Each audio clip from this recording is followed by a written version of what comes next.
तो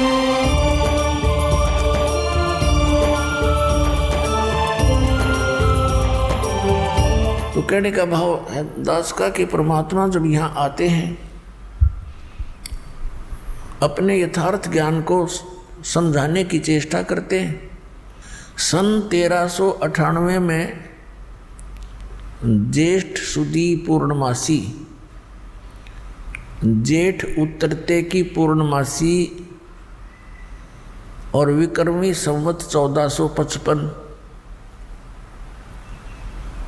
सन 1398 को परमात्मा सतलोक से चलकर सहशरीर आए।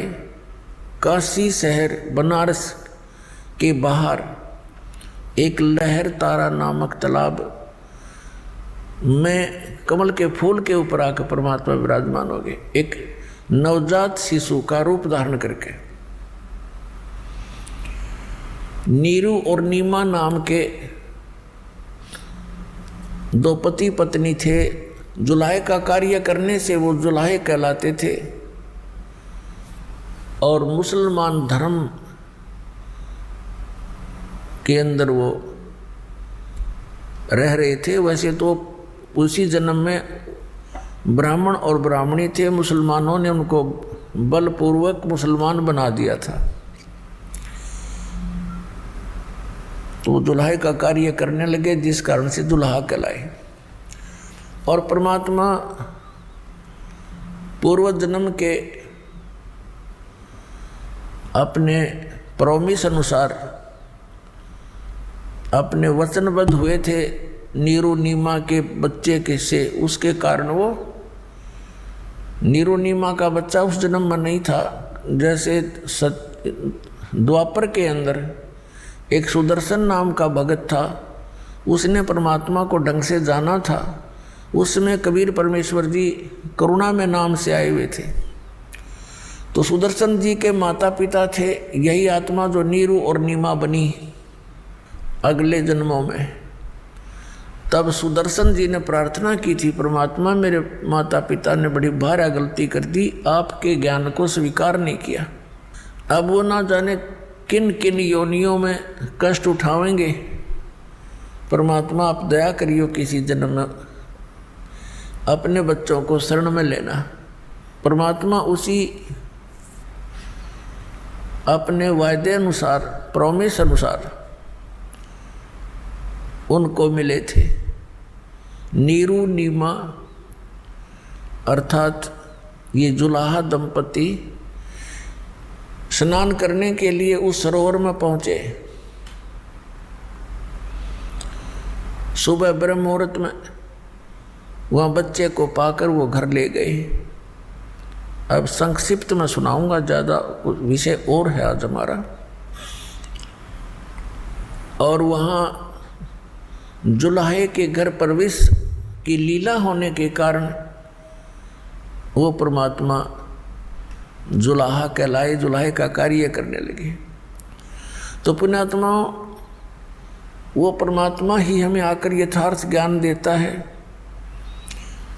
अब उस परमेश्वर ने इसलिए वहाँ उस समय जुलाहे के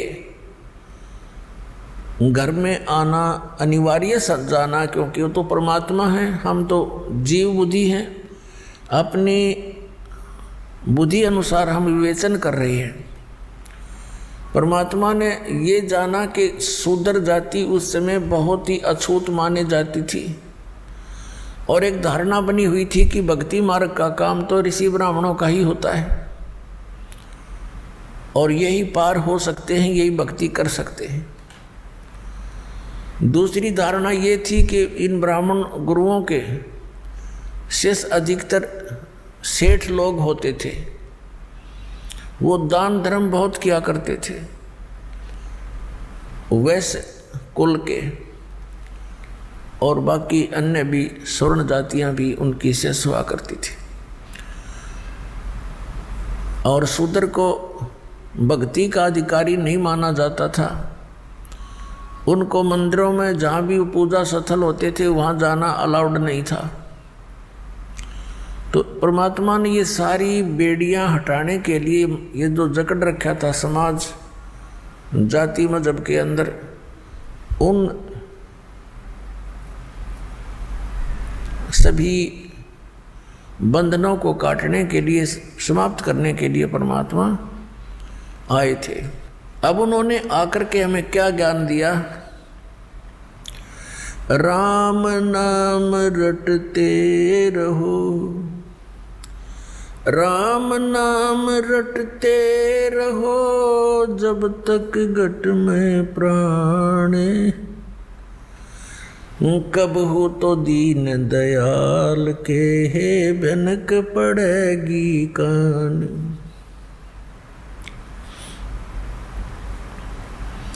मानुष जन्म पाए कर जो नहीं रटे हरि नाम, जैसे कुआ जल बिना बनवाया क्या काम।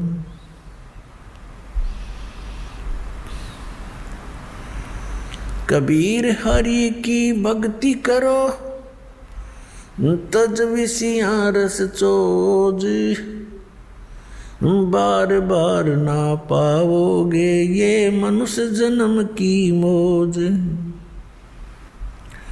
मानुष जन्म दुर्लभ है ये मिलन बारंबार, जैसे तरवर से पत्ता टूट गिरे वो बहोर न लगता डार।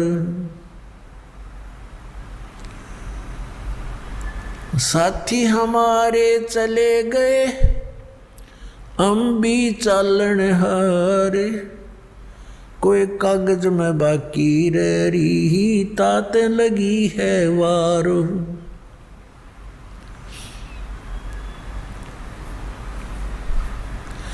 पतझड़ आवत देख कर बन रोवे मन माही, ये ऊंची टहनी पात थे अब पीले हो जाही।